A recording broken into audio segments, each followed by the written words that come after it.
Since you're still a failure, maybe I'll ask my boss if he wants another janitor, my ex's husband mocked. I just replied, sure. 3 days later, I revealed I was his boss, fired him and his whole team, and exposed him in front of everyone. Hey Reddit, it's been a wild few years, and I, Kenny, 32 male, finally have a story worth sharing. Let's just say it involves an ex who thought I'd fail, a guy who mocked me in public, and a company that didn't realize who was really signing their checks. It's not your typical revenge story. This one's got a little karma, a lot of strategy, and the best kind of silence. Success. Dinner with investors had gone better than expected.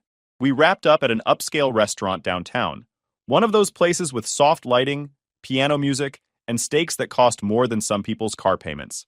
I was finishing the last of my espresso, scanning through a few notes on my phone, when I heard a voice I hadn't heard in 2 years but would have recognized anywhere. Olivia, my ex-wife. She was laughing, that same high-pitched fake laugh she used when she wanted attention. I looked up and sure enough, there she was. Sitting across the room, all dressed up like she was auditioning for a reality show, next to a guy I knew too well, Kyle Thompson. Kyle was her new husband, the guy she traded me for. He'd clawed his way up to VP of Marketing at Solar Corp Solutions. Loud title, louder ego. The guy loved suits, hair gel, and the sound of his own voice. He was surrounded by a group of his work buddies, all acting like they owned the world. I sighed, debating whether to just leave quietly. But of course, Kyle's radar for attention picked up on me. His smirk was immediate, the kind of smirk you want to slap off someone's face. Kenny? Wow, man, long time, he said, loud enough for his table to hear. Didn't expect to see you here. I thought you'd be at one of those self-help seminars or something. I gave him a polite nod. Good evening, Kyle. Olivia turned around, her eyes scanning me from head to toe. She smirked too, that same smug expression she used when she thought she'd won something. Oh, hey, Kenny, she said. Didn't think you'd still be hanging around these parts. How's what was it again? Solar thing? Still tinkering in your garage? A few people at their table chuckled. I stayed quiet, just smiled. She always had that tone, like confidence was something she rented, not owned. Kyle leaned back in his chair, clearly enjoying himself. Olivia, come on, don't tease him. He's probably just taking a break from all that unemployment. Must be nice to retire early, huh, buddy? I raised an eyebrow. Retire? That's cute. You think I'd ever stop working? He shrugged. I mean, that's what I heard. The guy who spent years chasing solar panels finally gave up. Olivia giggled. Yeah, I told him it'd never work. He used to spend all night talking about energy grids and systems like it was a video game. I said, babe, you're not Elon Musk, calm down. The group erupted in laughter. One of the men, some overconfident finance type with slicked hair, added, maybe you should apply at Solar Corp, man. I'm sure we could find you something. Maybe in maintenance? I smiled wider. Maintenance, huh? You might be right. Someone definitely needs to clean up around there. That one flew over their heads, but it made me feel better. Olivia took a sip of her drink, eyeing me with that condescending pity look she'd mastered. Kenny, you always had potential, she said. You just never knew when to stop chasing fantasies. You could have had a normal life if you'd just listened to me. I laughed softly. Yeah, because your version of normal was so inspiring. She frowned, the humor vanishing for half a second. Kyle placed his hand on hers. Classic move. The kind of possessive gesture insecure men do when they're losing ground. He smirked again. Anyway, it's good seeing you, man. We're actually celebrating tonight. Big sales milestone at work. You know, real results. Good for you, I said. You've earned it. Must be tough pretending to know what you're doing every day. That got me a few confused looks. They weren't sure if I was joking or insulting them. I like that kind of balance. Olivia rolled her eyes. You always did have a hard time being happy for people. It's okay. Not everyone's built for success. That was it. I stood up slowly, buttoned my jacket, and looked right at them. Calm, steady, no emotion. You're right, I said. Not everyone is built for it. Kyle laughed, looking around at his crew like I was the evening's entertainment. You still trying to sound mysterious, man? Come on, don't be that guy. You had your shot. The world moves on. I leaned slightly closer, my tone almost friendly. Then you better move fast. He blinked. What? I gave a small grin. Enjoy your remaining days. The table went silent for a beat. Then a few awkward chuckles rippled through them. Olivia shook her head, muttering something about me being dramatic as ever. I walked out without another word. Outside, the night air felt cooler than usual. The city lights bounced off the glass buildings, and I could see their reflections behind me through the restaurant window, still laughing, still clueless. I unlocked my car, sat inside, and just stared at the steering wheel for a minute. My heart wasn't racing. I wasn't angry. I was entertained. Because what none of them knew, not Olivia, not Kyle, not his loudmouth coworkers, was that I owned Solar Corp Solutions, the same company they work at. I bought it 6 months ago through a holding company, cleaned up the numbers, and had been quietly reviewing the rot inside. I just hadn't revealed myself yet. But now, after that performance, yeah, I'd make my entrance soon. As I started the engine, I couldn't help but laugh to myself. Kyle thought I was some washed-up dreamer. Olivia thought she'd traded up. They had no idea the man they mocked tonight was their boss. By the time I hit the freeway, one thought kept looping in my head. It's time to stop being quiet. But before I could even plan my next move, memories started creeping in. I'd been quiet before too, and it nearly destroyed me. I grew up in Seattle, the kind of kid who couldn't sit still unless I was building something. While everyone else spent their weekends playing video games or getting into dumb teenage drama, I was wiring cheap solar cells together in my dad's garage, trying to power a light bulb. It barely lit up, but when it did, I felt like I owned the sun. By college, I'd turned that curiosity into something real. I was the engineering guy who skipped parties to 3D print turbine models. That's when I met Olivia. She was majoring in business administration, confident, always the center of attention, and somehow had every professor wrapped around her finger. She liked that I wasn't like the guys chasing her. I was focused, calm, always thinking 2 steps ahead. She said she loved my ambition. I remember her telling me once, "You're going to change the world someday." At the time, I thought she meant it. After graduation, I started EcoWave Energy, a small renewable tech startup. My goal was simple: affordable solar systems for regular homes. Back then, solar tech was still considered a luxury, and everyone thought I was out of my mind. Everyone except Olivia, at least in the beginning. We didn't have much, but there was energy between us. That kind of, we're building something phase. Then things started to change. The company grew, and with that came stress, investor meetings, prototype failures, delays. I'd work 16-hour days sometimes, come home half-conscious, and crash next to my laptop. At first, Olivia said she understood, but that understanding slowly turned into irritation. She started making comments like, "You care more about those stupid panels than me," or "You're married to your job." I'd try explaining that everything I was doing, every hour, every calculation, key to was for us. But she didn't want logic. She wanted attention. And I was too focused on making sure we could pay rent to play therapist. One night, she came into my workspace, arms crossed. "You're wasting your life, Kenny," she said. "No one's gonna buy these things. You think the world cares about your little dream?" I didn't even look up from the circuit I was testing. "Someone has to care. Otherwise, nothing changes." She scoffed. "You sound ridiculous. You're chasing sunlight like a kid chasing fireflies." It stung, but I let it go. You learn to ignore words when you're too busy trying not to fail. Then came the disaster, the inverter rollout. It was supposed to be our big breakthrough. We launched a new system for small businesses, and within 2 weeks, units started overheating. The failure rate was bad, really bad. I spent days trying to fix it, refunding clients, fielding angry calls. Investors threatened to pull out. Olivia lost it. "I told you this would happen," she yelled one night while packing a suitcase. "You're obsessed with this fantasy company, and now it's falling apart. I'm not drowning with you." I stood there, covered in dust from the workshop, exhausted and numb. "So that's it? You're quitting?"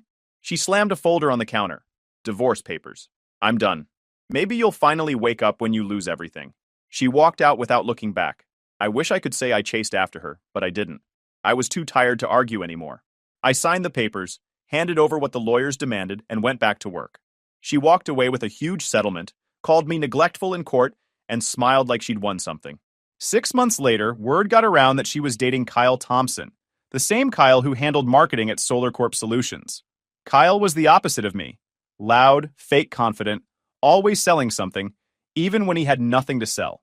I saw their photos online. Tropical vacations, champagne toasts, the perfect couple. Meanwhile, I was rebuilding EcoWave from the ashes. The inverter failure had wrecked us, but I refused to let that be the end. I brought in a small team, redesigned everything from scratch, and worked like a man possessed. There were nights I'd wake up on the office couch, wires stuck to my shirt, brain still racing. And it worked. Slowly, EchoWave came back to life. The redesigned inverter system was cleaner, safer, and 10 times more efficient than anything we'd built before. I barely saw the sun even though I worked in solar. Ironic, I know. But this time, the work hit differently. It wasn't about proving Olivia wrong or trying to impress investors. It was about making sure no one could ever take away what I built again. I lived in that office, literally. My desk became my dining table, my couch turned into my bed, and coffee turned into my blood type. My team was small, 5 engineers and 1 intern who thought caffeine was a food group. We worked insane hours, sometimes arguing over code, sometimes laughing at the insanity of it all. The real turning point came when we landed a contract with a local government program focused on renewable installations for schools. That deal meant legitimacy. It also meant long nights fixing every single flaw before rollout. We couldn't afford another mistake. 6 months later, the first system went live in a middle school outside Tacoma. When the lights turned on, powered purely by our setup, I remember standing outside the building like a proud idiot. It wasn't about money. It was about winning. Quietly, this time. From there, things snowballed. We got featured in a sustainability magazine. Investors came crawling back, and new deals rolled in. My inbox went from empty to exploding. Within 2 years, EcoWave Energy wasn't a struggling startup anymore. It was one of the fastest-growing green energy companies in the state. When the acquisition offers started coming, I ignored the first few. Then one came in at $75 million. I didn't say yes immediately. I spent 2 weeks going over every number, making sure it wasn't another corporate trap. When it all checked out, I signed the deal. Just like that, the company I'd built from nothing was sold. It was weird. You'd think I'd be popping champagne or something, but honestly, I just sat in my office after everyone left and stared at the empty desks. I'd fought for that company like it was a living thing. Letting it go felt like closing a chapter of my life, a painful one, but necessary. After the sale, I needed air. I took time off, traveled a bit. Iceland for the geothermal plants, Japan for solar farms, and a random week in Italy, where I pretended to relax but still ended up talking about battery grids with a vineyard owner. Classic me. When I got back, I decided to stay low-key. No big announcements, no flashy cars, no look-at-me nonsense. I started investing quietly in small renewable projects, wave turbines, rural microgrids, even a company making solar paint. I'd show up, offer funding, and then disappear. It was nice being the quiet guy again, but this time I was the quiet guy with financial artillery. That's when James, my longtime business advisor, gave me a call. James had been with me since EcoWave's early days. An older guy, calm voice, always skeptical of people who talk too much. He said, "You might want to look at something, Kenny. Solar Corp Solutions. They're circling the drain." I frowned. Olivia's husband's company? Yep, he said. And they're bleeding money. But the weird part is, on paper, their reports look fine. Too fine. Something's off with their finances. I smell something fishy. Now, I hadn't thought about Kyle in a long time, but hearing his name stirred something. Solar Corp was supposed to be doing great. Big PR campaigns, flashy events, fake eco awards. Barda per se, but James wasn't wrong often. I spent the next few nights digging around. Solar Corp was a mid-sized renewable company focused on solar system installations for commercial properties. They'd been riding the government grant wave for years, but their numbers didn't add up. Their profit margins were too clean, their expense reports oddly balanced. I asked James to dig deeper. 2 weeks later, he came back with a thick file and a smirk. "You're gonna love this." Turns out, Kyle had climbed to the top not because he was good, but because he was loud. He and his buddies had basically formed a little inner circle, covering for each other, inflating performance metrics, and taking credit for everyone else's work. Anonymous employee surveys described the place as a frat house with solar panels. The reports were brutal. Favoritism, promotions based on who kissed up the most. Credit theft. Junior engineers had their innovations rebranded as executive initiatives, fake efficiency reports, projects marked as completed even when they were half installed, ignored safety standards, rushed panel setups that failed inspection later. Kyle's name came up repeatedly in every complaint. Apparently, he'd become the company's face of innovation, even though he couldn't explain the difference between a watt and a volt. It was honestly impressive how much damage one man's ego could do. James sat across from me, sipping coffee. "If you're thinking of investing," he said, "do it through a holding company. Keep your name off the papers." I nodded slowly. No publicity. No announcement. Just quiet ownership. Exactly. I bought Solar Corp Solutions through a shell company under my holding group. It didn't hurt my pocket much. Only James, my attorney, and Pamela, the new CEO I brought in quietly, knew the truth. I didn't want to make a scene. Not yet. I wanted to see everything from the inside. How Kyle actually ran things when he thought no one was watching. And what I saw was worse than the reports. Employees constantly leaving, projects over budget, clients threatening to sue over failed installations. Kyle and his crew throwing celebration dinners for hitting fake numbers, while actual field teams begged for more funding. It was a circus.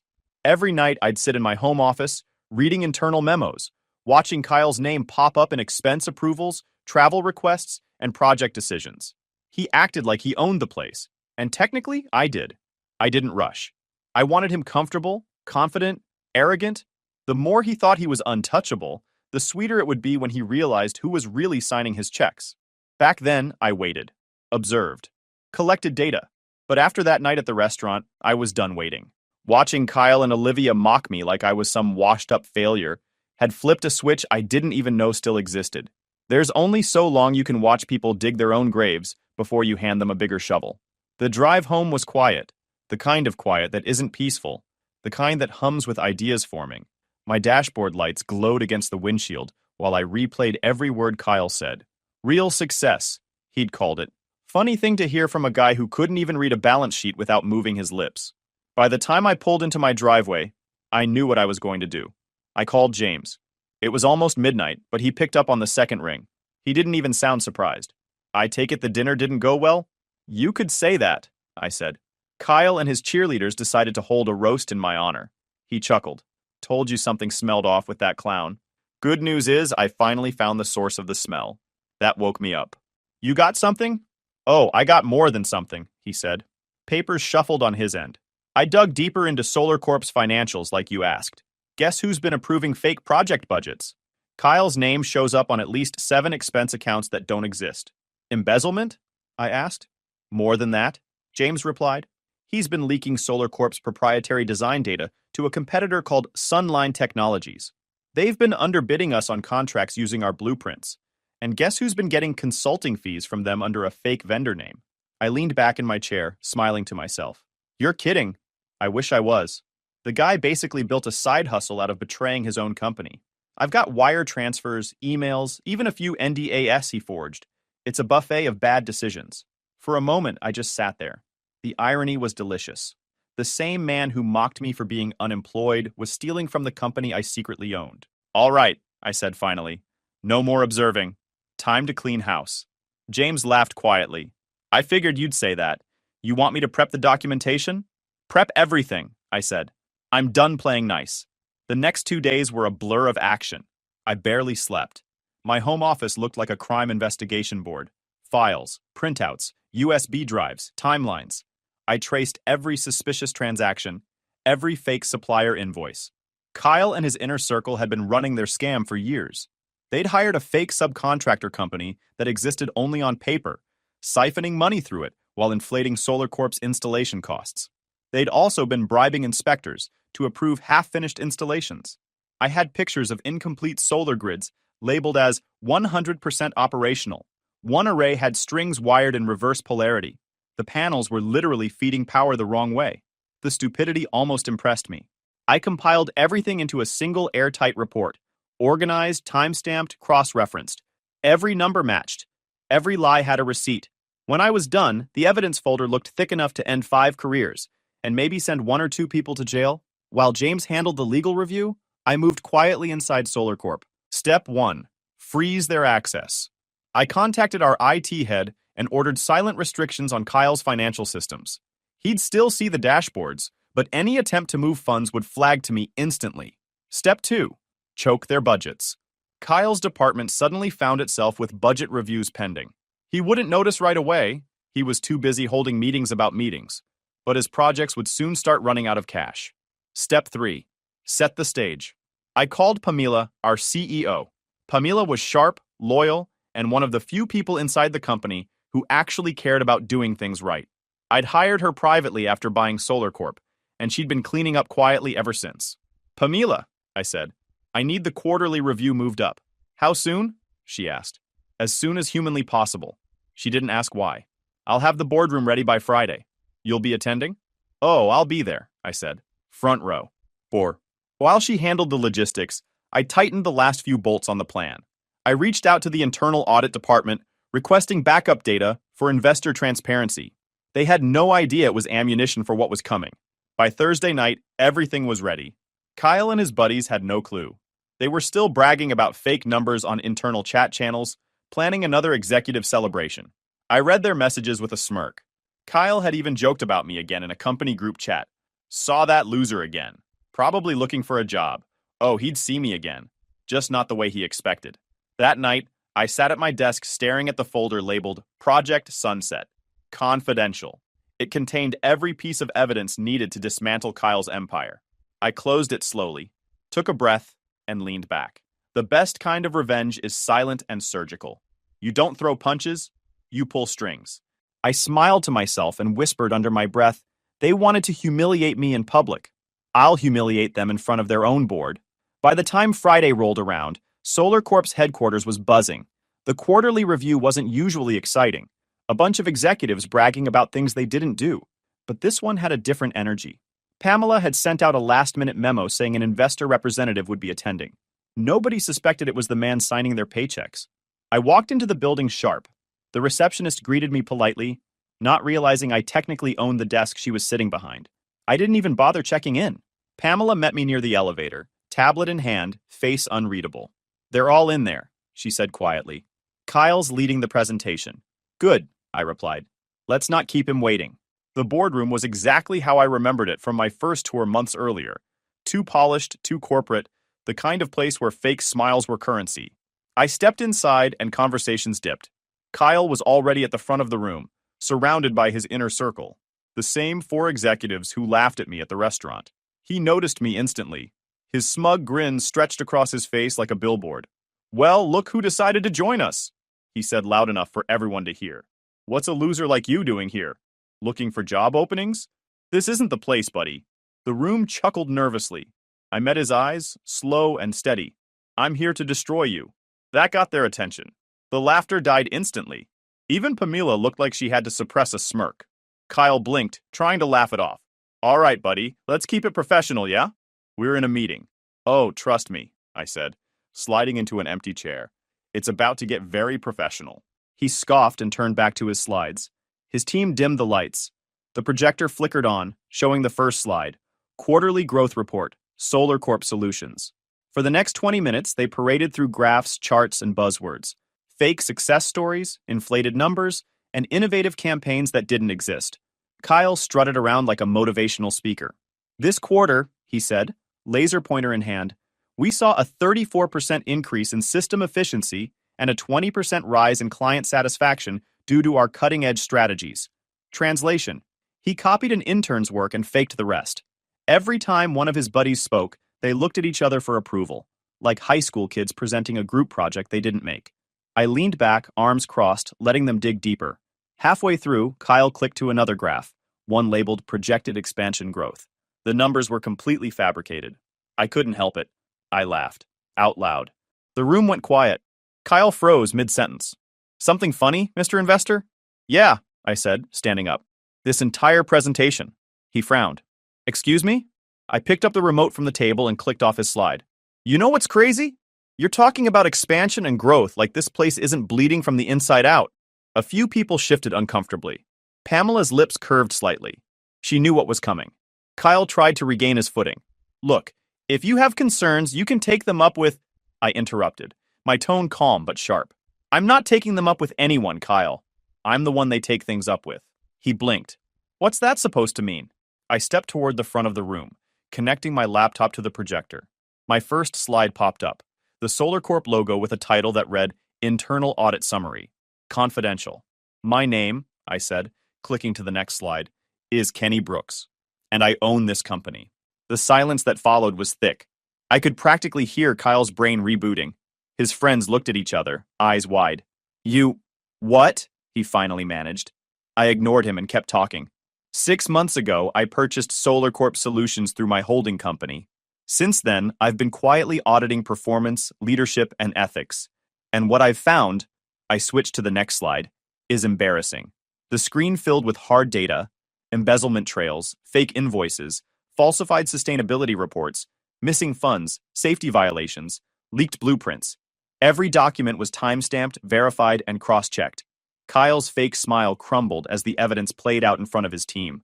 These, I said, pointing at the screen, are the numbers your department submitted last quarter. And these, click, are the real ones. Notice the difference? You claimed 20% growth. The truth? A 12% decline. You said client satisfaction rose. Reality? 4 lawsuits and 2 contract terminations. The color drained from Kyle's face. His friends shifted, avoiding eye contact. I turned to him directly. And then there's the fun part. The illegal data leaks to Sunline Technologies. Wire transfers under fake vendor accounts. Overpriced equipment routed to non-existent subcontractors. You really thought no one would notice? Kyle stood up, trying to save face. You can't just come in here throwing accusations like that. This is personal. You're only doing this because of Olivia. I smiled faintly. You sabotaged your own company. I'm just finishing the cleanup. Pamela slid a folder across the table. All verified, she said to the board members. The CFO flipped through the pages, his expression darkening. My God. Security, I said into the in-room intercom. Please escort Mr. Thompson and his associates out of the building. The doors opened, and 2 uniformed guards stepped in. Kyle's team started talking over each other. Excuses, denials, half-hearted apologies. Kyle glared at me one last time. You think this is over? He hissed. You'll regret this. I leaned forward slightly. You've been regrettable since the day you opened Excel. Goodbye, Kyle. The guards led them out as the rest of the room sat in stunned silence. I clicked to the final slide, a plain white background with black text that read, From this point forward, Solar Corp builds energy, not egos. I closed my laptop and looked around the room. Meeting adjourned. Nobody moved. They just stared at me like they were watching a ghost story unfold in real life. Pamela smiled for the first time that morning. Welcome to your company, Mr. Brooks. And just like that, Solar Corp finally had power again. The right kind. Within 48 hours of the boardroom showdown, the entire company was buzzing. Word spread fast. Employees were whispering in hallways, messages flew across group chats, and for the first time in years, people were actually smiling. The tyrants were gone. While HR cleaned up the mess, I dove straight into what came next. The legal fallout. Kyle's crimes weren't just office politics. The evidence James and I had compiled was a goldmine for the district attorney. I forwarded everything. The fake invoices, the money trail, the leaked design documents, straight to our legal team. Our legal team had already pre-vetted every document with outside counsel and a forensic investigator, so by Monday, Solar Corp officially pressed charges. Embezzlement, data theft, fraud, a trifecta of stupidity. While Kyle dealt with reality, I got back to work. I met with Pamela every morning. She was a beast in management, organized, unshakable, and actually gave a damn about results. We started from the ground up, reviewing every department. The office atmosphere changed almost overnight. People who used to walk around tense and silent were suddenly talking, brainstorming, actually excited to work. The coffee room went from a rumor pit to a place where ideas were exchanged. I'd walk in and hear real laughter, not the forced kind that comes from fear. We also overhauled the audit systems. No more handshake approvals or fake supplier accounts. Everything went digital, transparent, and traceable. Pamela called it Operation Sunlight. Fitting. The more I visited the headquarters, the more employees started recognizing me. At first, I kept interactions short. I didn't want hero treatment. But people began approaching me in elevators or after meetings just to say thank you. One field technician said, "Feels like we actually work for an energy company again, not an ego convention." That line stuck with me. Within a few weeks, the company's productivity metrics shot up. Clients that had ghosted Solar Corp months ago started calling back. We launched a new marketing campaign. No flashy slogans, just facts. Built on integrity. Powered by innovation. For once, the company's message actually meant something. Then, out of nowhere, Olivia reached out.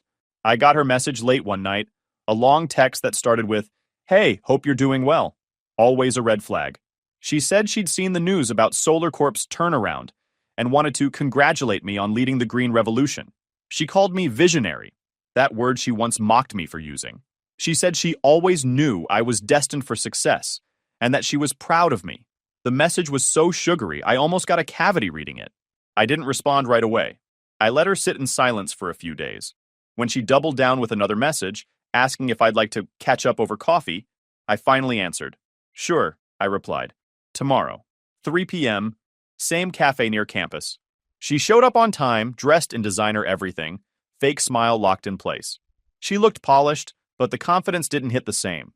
Maybe it was the years, or maybe it was knowing her husband was about to stand trial for felonies. Kenny, she said brightly, sliding into the seat across from me. You look incredible. Success suits you. I gave her a polite nod. Thanks. You look well-funded. She laughed awkwardly. You always had that dry humor. I missed that. I bet, I said, stirring my coffee. So, what's this about? Her expression softened, or maybe she practiced it in the mirror. I just wanted to say how proud I am of you. I saw the news about Solar Corp. You're doing amazing things. I always believed in your vision, even back then. That line made me laugh. Really? Because I distinctly remember you saying I was wasting my life chasing panels no one would buy. Her smile faltered. I didn't mean it like that. I was just scared. I didn't understand how passionate you were. No, I said, leaning back. You understood perfectly. You just didn't have the patience to stick around while it became something real. She blinked, trying to regroup. Well, we were both young. People make mistakes. I nodded slowly. Yeah, some mistakes are just harder to forget when they come with settlement papers. Her face tightened, but she tried to laugh it off. You're still the same sharp guy. Sharper, I corrected. There was a pause. She looked at me like she was waiting for something, maybe a sign that I'd fall for her charm again. I leaned forward, resting my elbows on the table. You said you wouldn't drown with me, I said quietly. Well, I'm thriving now. So go ahead. Drown. Her eyes widened. For once, she didn't have a comeback. She just sat there, stunned, as I placed a few dollars on the table and stood up. Take care, Olivia, I said. And next time you see me, remember, I didn't need you to believe in me. I just needed you to doubt me. I walked out before she could speak. As the door closed behind me, I felt lighter than I had in years. The past was done, the company was thriving, and the people who'd tried to bury me were choking on their own dirt. Olivia could try all she wanted, but that chapter was sealed. She'd walked away from my storm. Now she could watch the sunshine without ever standing in it. 6 months passed faster than I expected. Solar Corp had gone from being a punchline to a powerhouse. Sales skyrocketed, investors flooded in, and Solar Corp's valuation climbed 62% in just half a year. Solar Corp finally felt like what it should have been all along. Honest, innovative, and grounded. Then, one afternoon, I got an email from Harry Peterson, one of Kyle's former inner circle. The subject line read simply, Apology. I almost deleted it, but something told me to read it. Harry admitted he'd been part of Kyle's toxic leadership and that he'd been too scared to speak up. He said watching me clean house had been a wake-up call, and he wanted to own his mistakes. He didn't ask for his job back, just forgiveness. I met him for coffee. He looked nothing like the arrogant exec I remembered. His tone was quiet, steady. I lost a lot following Kyle, he said. Money, respect, time. But watching you fix everything showed me what real leadership looks like. I respected that honesty. I told him, we all mess up. What matters is what you do after. He nodded. So, we're good? We're good, I said. But I'm not rehiring you. He laughed a little, almost relieved. Didn't expect you to. When he left, I realized I wasn't angry anymore. Forgiving him wasn't for him. It was for me. Somewhere in the middle of all that, I met Diana, a teacher who volunteered for clean water initiatives in underdeveloped areas. We met at a sustainability conference. She spoke about global health. I spoke about off-grid solar systems.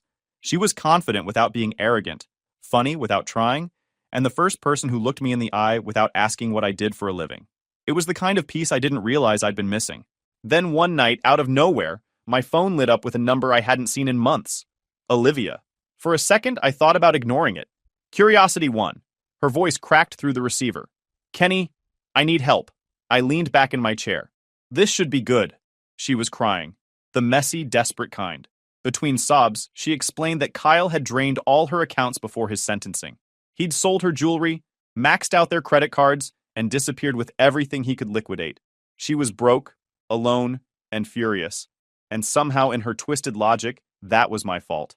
You embarrassed him, she cried. You embarrassed me. Everyone knows I was married to him. People whisper about it everywhere I go. That sounds rough, I said flatly. She sniffled. You should do the right thing and help me. You owe me that much. You ruined my life. I almost laughed. Olivia, you ruined your own life. I just happened to be there to watch. Kenny, she pleaded, her voice trembling. You're successful now. Can't you just start over with me?